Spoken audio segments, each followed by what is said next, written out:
on that viral video about me saying they deactivated my car, y'all keep saying like, okay, yes, I'm walking to the store. Don't. Her caption says, "Stop paying my $1,700 car notes." And like, okay, yes, I'm walking to the store. Don't worry about that. But y'all keep saying, oh, you should have paid your car note. You should have paid your car note. Let's get the facts straight. It wasn't a car note. It was a rental. And everybody knows rentals are expensive. Now, this rental was slightly different, yes, because it was a ride-share rental specifically for people that work delivery jobs, driving jobs, stuff like that. No. This particular rental was $420 a week, averaging with sometimes like toll fees and stuff, averaging to about $420, maybe a little bit more or less, give or take, coming out to about $1,700, if that, a month. Now,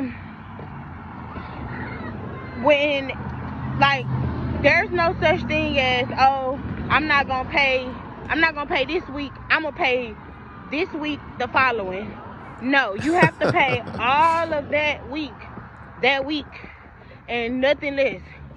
Mind you, you still got bills, you still got a whole bunch of other stuff going on. What's that supposed to mean? So it was not a regular car note. So yeah, and when it comes to paying $1,700 a month, baby, the type of money that I make, struggling to pay it, struggling, on top of all the other bills. Say what you want. So why'd you take it on? Is the question. Yeah. When you get on these rideshare apps, Uber, what's the other one? You know what I'm talking about. Rideshare, all that. They actually have a system to where they can pair you with a car and get you a car, but it's extremely high. And it's just to do those rideshare apps. And so what most people do is when they get on that program, they pretty much just break even. But what they don't see is that they're not breaking even because the car is still depreciating. And so no one's factoring in that. Eventually, the car is going to get run down. It's going to need repairs. Nobody factors in repairs. Now, she said that the issue is they're not allowing her to basically pay her payments late. And see, they keep a very close watch when it comes to getting those payments because they expect you to give the payment every week. So if it's $1,700 a month, like she said, she was paying over $400 every week. And she didn't appreciate that because a lot of people have grown to love the idea and they create formulas called RBR. RPPP, whatever. And it is robbing Peter to pay Paul. That's how they live their lives. Even if the car payment was $1,700 a month, she would still want to be late. People just like to be late, and ultimately they just like to not pay. And so she didn't have that option because she had to pay every week. So she just gave it up because really she didn't have any option. You were either going to give it up. Well, actually, excuse me. She didn't say that she gave it up. She just stopped paying it. She just stopped paying it. So she didn't even give it up. You can't make this up. People taking on more than they know that they can handle. Really, ma'am, you took on a $1,700 car note. So if you were breaking even or not even, then why didn't you just go and get a car where the payment was $700? You could have still done the ride share or whatever, and now you would have pocketed $1,000. You're broke and you think that you can go and get a $2,000 car payment. I don't understand. Y'all, before we get into the next clip, if you could like the video, I greatly appreciate it. Only takes a second, and it actually helps out more than you know. It actually helps out more than you know. And then also if you could hype. The caption says, OG wanted to scrap in relation to a car repossession. Hello. Here. Your car on the repo list? Who car on the repos list? Your car? Oh, here. The people down at the dealership said they had tried to contact you. Oh no, I don't know what you talking about, player. Hold on, I'm gonna give you your paperwork. What the hell is this? That's the paperwork, miss. Oh no, man, I don't know nothing about this bullshit. You take this list on somewhere else with you, cause I ain't on no repo list. I don't know what you talking about. So what did you say? I'm gonna need you to get this shit from off my car, please, and thank you. Listen, check out, right? I don't want to argue with you, miss. Listen here, sir. I don't want to argue with you, but listen, the people they sent you the paperwork down and they said that you. I ain't got no paperwork. I know I made my car no payment, so I don't know what you said. Actually, I'm gonna need you to take this stuff from in front of my car, sir, because I don't know what you talking about. You better call your boss. You better find out if you got the right car, because this is not the car on no repossession. I need to get this off my car, please. No. Listen, man. Ain't no listen. Hell no. I don't want to. No. I don't want to. Hey, man. Before I go all the way ham about my car. Hello. I'd have been like, or what? Ma'am, I understand what you think your identity is, but what are you gonna do to this grown man? She's talking about, I need you to take it off. Like she's making a threat, like she's Jason Statham or something, or like she's the Riddick, Chronicles of Riddick. Like something's finna come behind it that you better look out for. I don't know if she wanted to fight. I think, she plays the part well, the identity well. She's doing a good job with her acting skills. But, ma'am, we don't believe you. And what I really don't believe is she said that she paid her car payment. See, I'd have just went ahead and called the bluff right there. Let me see. You want to show me? If you show me, then maybe we can go from there. But that would have went ahead and killed all that. And then I'd have felt extra vindicated. And I would have just went on about my business. About how upside down I am in this car right here. If you don't know what upside down means, it basically means you owe this much on the car and it is worth less than that. Obviously, I bought this car brand new, literally the day that they got onto the lot, so I paid over sticker and now they are going for under sticker. You already lose immediately when you buy a brand new car, but let's see just how much. If I were to pay this car off currently, it would cost me $44,500. Currently, the trade-in value for them are $37,000 to $41,000, meeting somewhere in the middle of around $39K. That would mean if I sold the car, I'd have to fork up about $5,000 or $6,000 to cover the rest of the loan. Now, again, that wouldn't necessarily bother me because this car has been a very big part of my business. I wanted to get an early one so I could have one of the first ones on the internet, be one of the first ones to twin turbo it, and therefore get a lot of views, which would pay for the car. That is a very risky move, but it did pay off. This car more than paid for itself every month, but right now there's just not much more I could do with it. That's why I've been looking into potentially moving on. I don't regret buying it at all. It was a very big personal goal of mine to be able to buy a brand new car. I've never even been close to having the ability to do that until this year when I got this car. To be honest, I don't know if I would ever do it again because as you've seen, the second you buy it, you immediately lose. I mean, in some places, these cars are going for $8,000 under MSRP now. So this is a $45,000 car that's going for $38K. From now on, if I'm buying new, I think the newest I'll go is like the previous model year, lightly used, maybe a couple thousand miles, but brand new. I'm glad I experienced it. Don't know if I'd do it again. Let's talk about. Yeah, it's not smart, but I mean, I would understand why some people do it. I understand why you would get it brand new. Here's the thing. This guy, it seems like his car is directly tied to his business. So there's no telling what his books look like he said he's been putting twin turbos, all this, but it sounds like it's intermingled and interwoven with how he makes money. So it could actually financially make sense for him. Like he mentioned that it kind of did.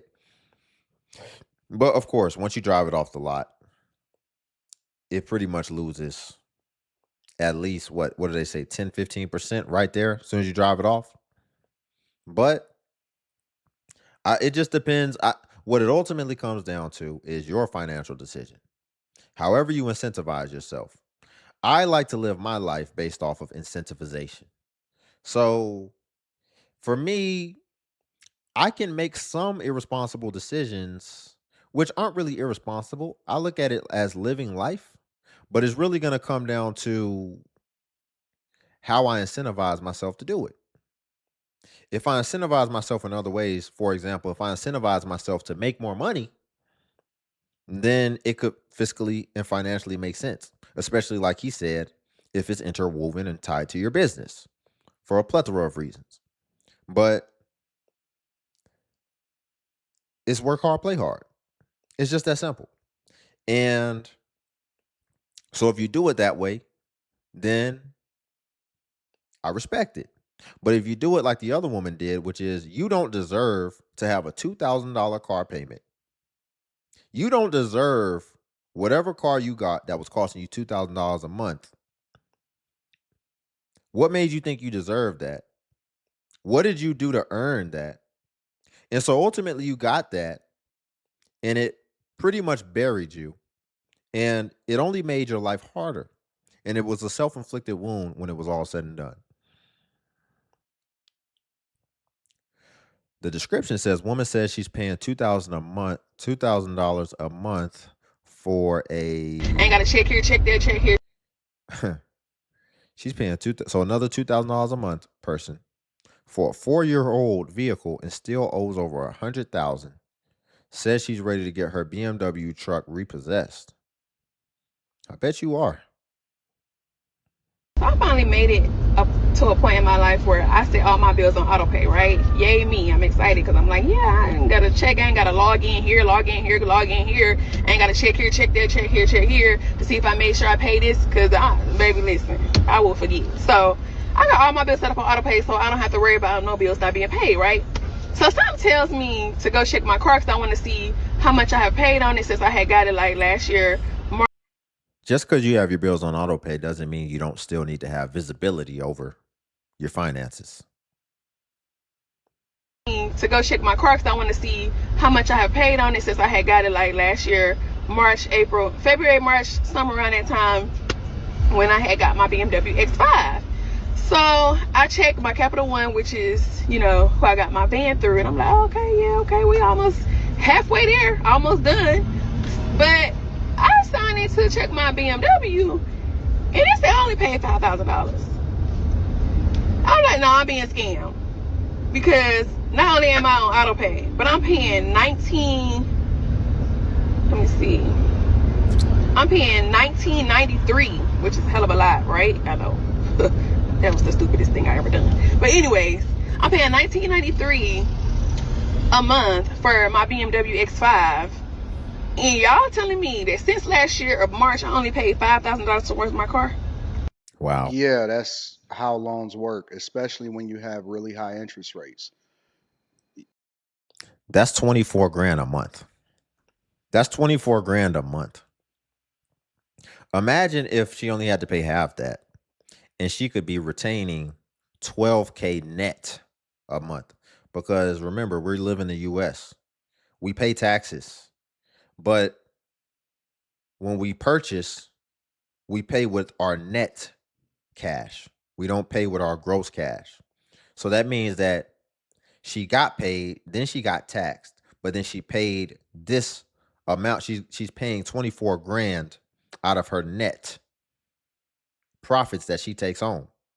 So if she just halved that, then she would literally be able to retain just 12K a month just alone, and she would still be paying a high car payment. In my opinion, she'd still be paying $1,000 for a car, so you'd have a nice car.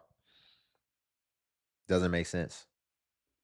The beginning of the loan, whether you're talking about a mortgage, whether you're talking about a credit card, whether you're talking about a personal loan, whether you're talking about a car, the majority of the beginning of the loan is going to go towards the interest. And as you pay down the Yeah. principal, more will be applied towards the principal, which is one of the reasons why you want to minimize the amount that you take out. You want to make sure that you're getting a low interest rate. Yep. And more importantly, you want to pay it off as soon as possible because that is the way that you're making the banks rich.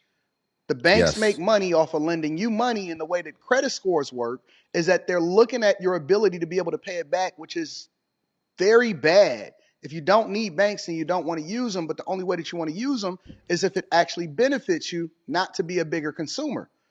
We got to start having literacy courses that come along with being successful, because I believe that she's a successful content creator, if I'm not mistaken. I think she has a pretty decent following. As usual, if you're watching this on YouTube, I'm going to put a link in the description in order to give the person credit, because it's the right thing to do. But the reality of it is that we are the biggest consumers. Paying $100,000+ for a 2021 BMW X5, a 4-year-old car, and then the fact that you've only knocked off $5,000 in principal and all of it is going towards the interest means that you're the borrower, not the lender, and we are not making good financial decisions as we go along. Let me tell y'all something personal. Let's just say I had a vehicle. We'll say that.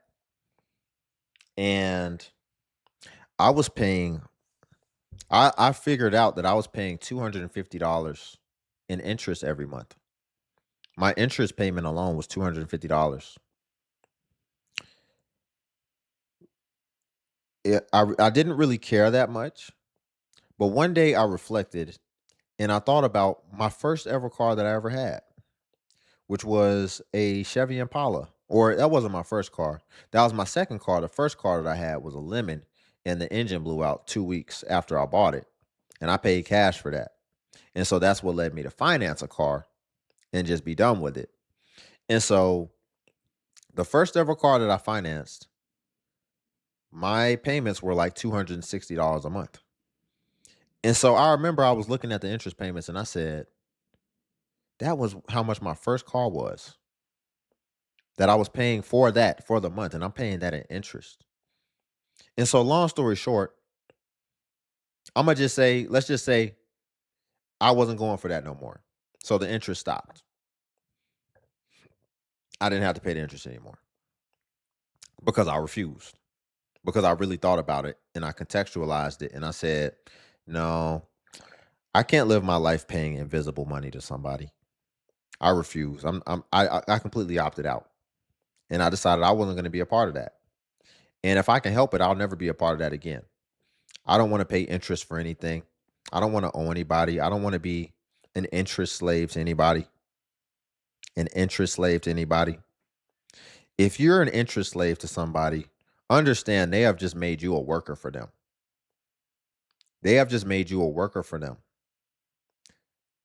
I like to think of myself as an investor in some way. I hope we all think of ourselves as an investor. I hope we're all trying to find ways to beat inflation with the dollars that we bring in and turn your dollars into workers, as opposed to owing somebody who has turned their dollars into workers that work for them and generate residual income out of thin air. That is what interest is. It's made up. But understand, what you're actually paying into it is not. It's very tangible, it's very real, and it's very lucrative. And so, again, me personally, I refuse to partake any longer moving forward in my life if I can help it. So I just repossessed my own vehicle voluntarily because I didn't have the money to pay it. And the reason why I did this is because I knew I could make money. I could work a job. I could continue the business that I was doing and continue to pay for it. But I knew that getting a job or doing the business that I was doing wasn't in alignment with who I truly was. So I decided to not do that. I was only going to take actions, do things that I actually preferred to do. I was going to live 100% in alignment with my truth, even if it meant having to get my car repossessed, which did happen. But the reason why I know this was beautiful in divine orchestration is because when I dropped off my Audi A5 at the dealership, the odometer said 77700. If you don't know, 777 is obviously an angel number of divine timing. I'm on the right path.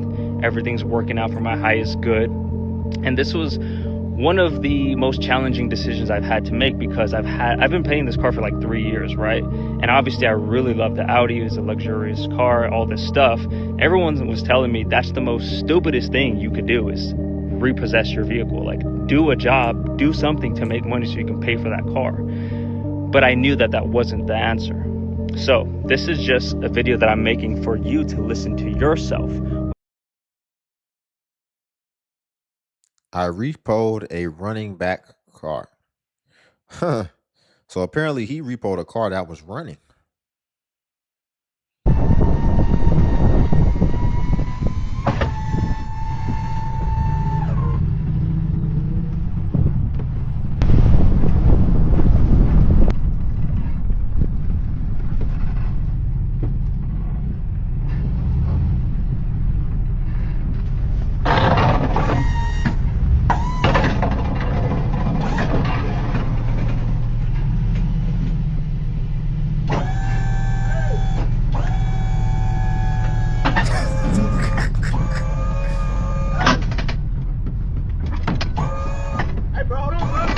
No, don't hold on.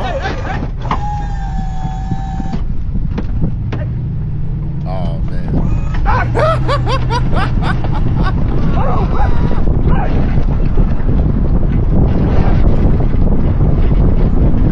Dude was fast and big as hell.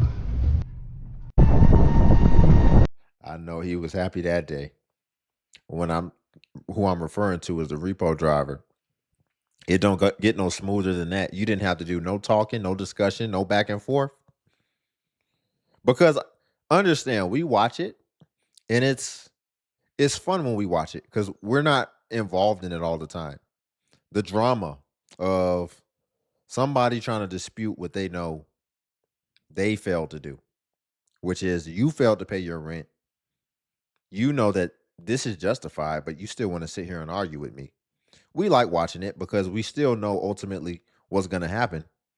You're getting your stuff taken, and it's your fault. It's not the repo driver's fault. It's not the dealership's fault. It's not the president's fault. It's your fault.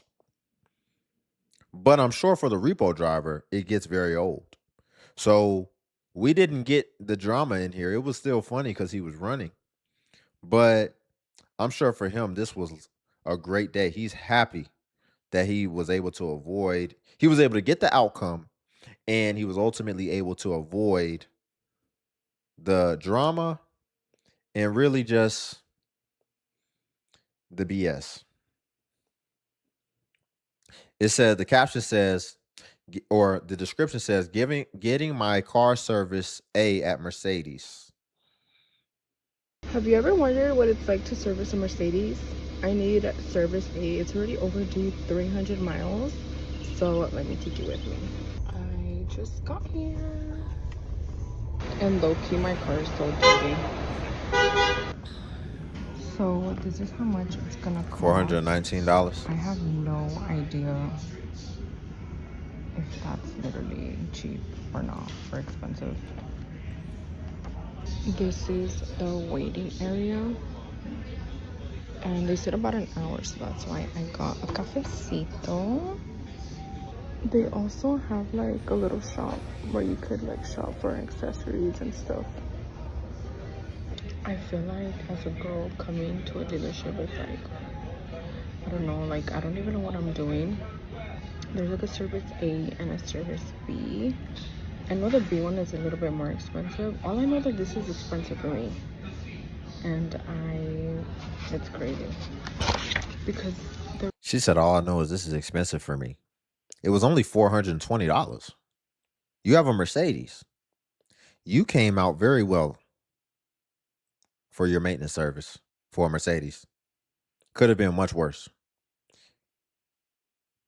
rate, I was reading and it says the rate, it says $2.99. Like, is that the rate per hour? I'm confused. Like, why is it so much? I should probably look online if there's like discounts or something. I'm just a girl. So I was looking online. How you got a Mercedes trying to look for a discount? You want the Mercedes to represent opulence and basically that you are more than financially stable. You are financially abundant, but then yet you're talking about how expensive it is and how you need a discount. The discount would have been buying a cheaper car. And then you'd have had a permanent discount. There's like a $40 discount for service A. Like I said, there's 2 services. So I don't know. It says right here, apply $40 off. So maybe like, is that already like in the $419, or they're gonna take $40 off the $419? Ma'am, I should ask. that's a receipt. I don't know. That's all what you're this paying. car stuff. Great. I'm like covering my stuff, but this is what they're supposed to do. So if you're a guy, like, are they ripping me off or no? Yeah, they are. List of some recommendations, primarily. They definitely are. Also, let's go back. It said I did see tire rotation. 420. Hold on. No, let me go back. All set. All right, credit card. Oh, she's not getting much done at all. Check and correct as necessary all tires for correct pressures. Perform a charge multi-point inspection and provide report to customer.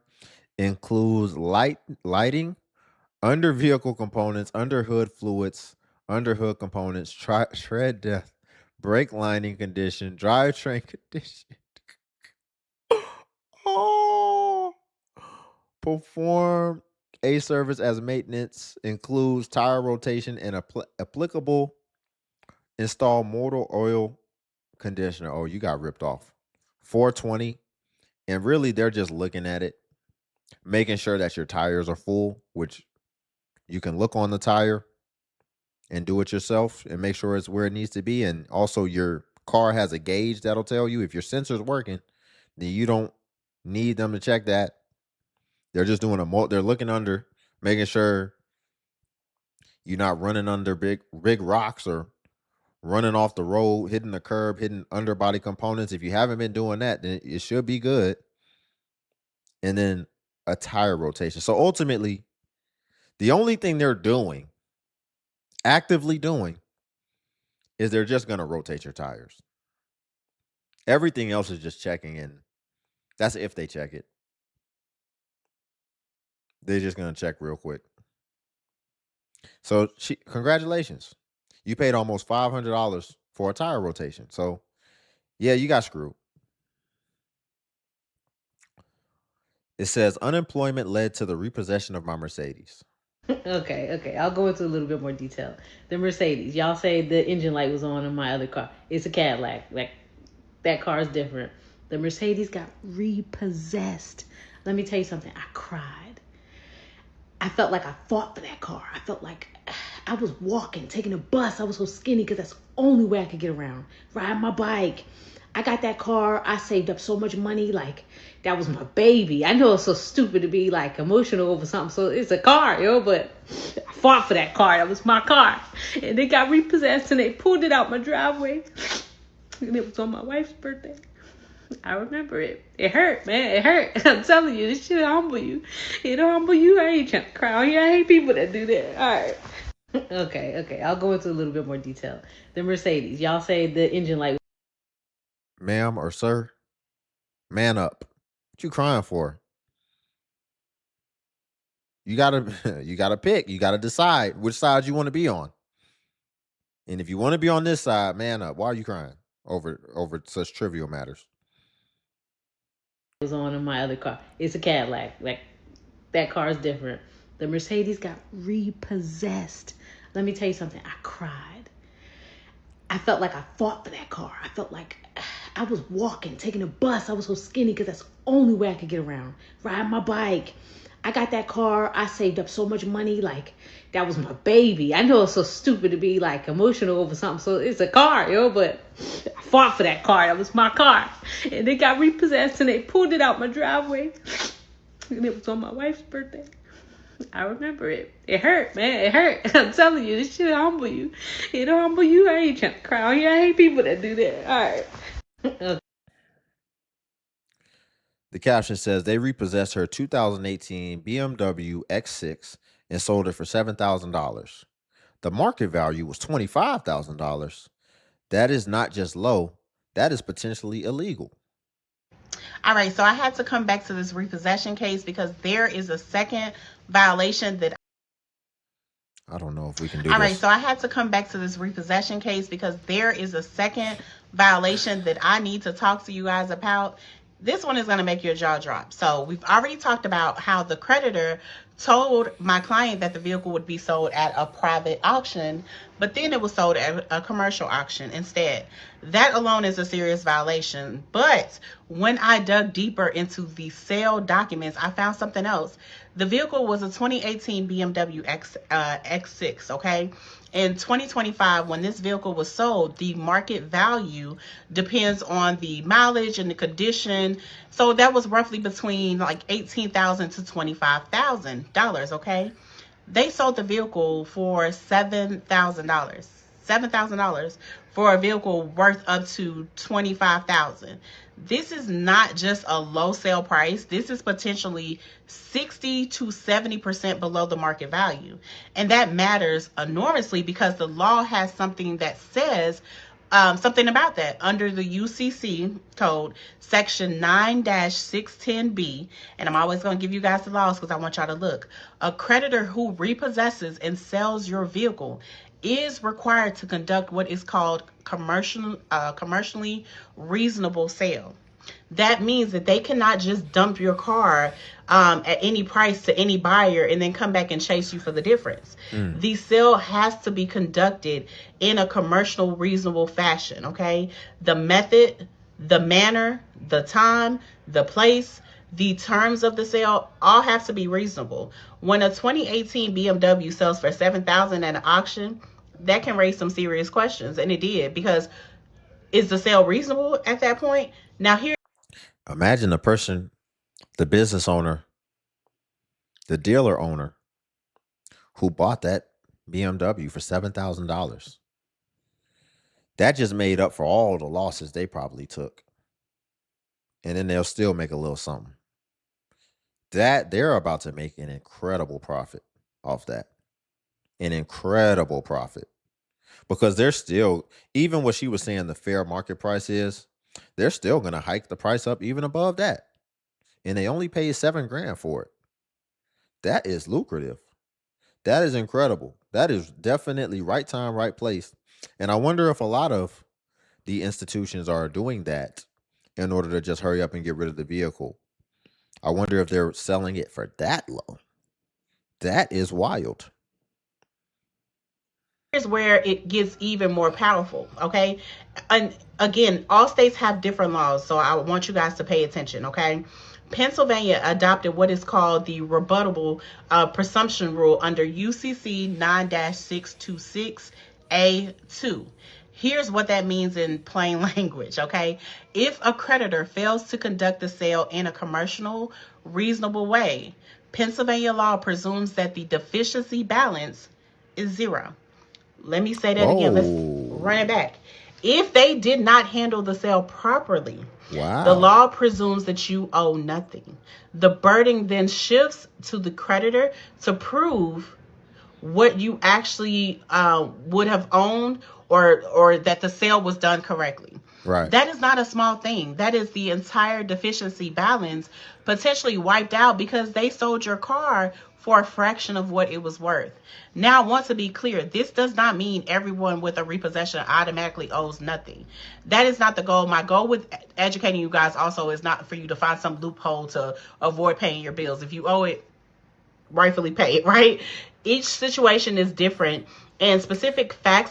You know, when it comes to repos, I always have had a genuine curiosity to understand how that's fair and how that works, because I thought my misconception was that regardless when they repo it, and even if they sell it at the auction, you still owe the entire balance of what you agreed to initially. But it looks like when they sell it, you owe the difference, which is cool. So I guess you're on pins and needles waiting, because a lot of these things I'm learning in real time because I've been responsible. I haven't dealt with a lot of these issues. I'm reviewing it. And so I had always wondered about that, because they repo it and they get possession back of the vehicle. But I was wondering, do you still owe the whole thing? So it looks like you don't. And then also, if they do things incorrectly, then you could potentially wipe away the entire balance.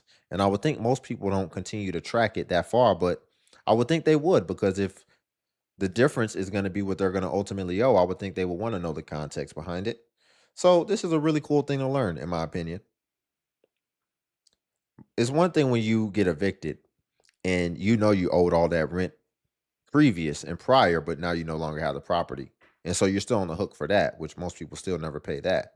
But it's different when somebody gets a car back, that they're still going to possibly be able to, make up the difference of what you owed, especially when you consider the fact that it really probably would be all profit, because like the brother at the beginning said, they usually front load the interest.